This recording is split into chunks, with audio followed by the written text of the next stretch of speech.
In this tutorial, I'll show you how to create a Stripe order form in Jotform.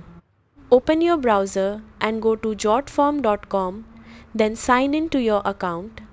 Click plus, create, choose form, then select start from scratch and classic form.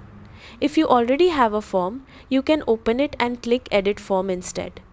In the form builder, click add element and add the fields you need, such as full name, email, and any other customer information you want to collect. Next, open the payments section in the left panel and add the Stripe payment widget to your form.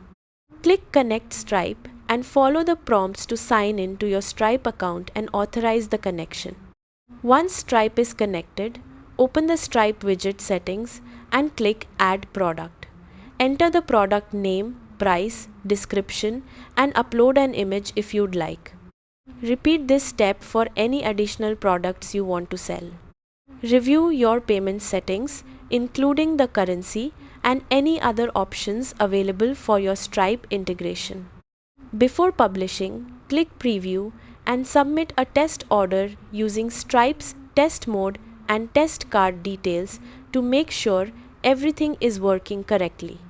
When you're satisfied with the setup, publish your form and start accepting payments through Stripe.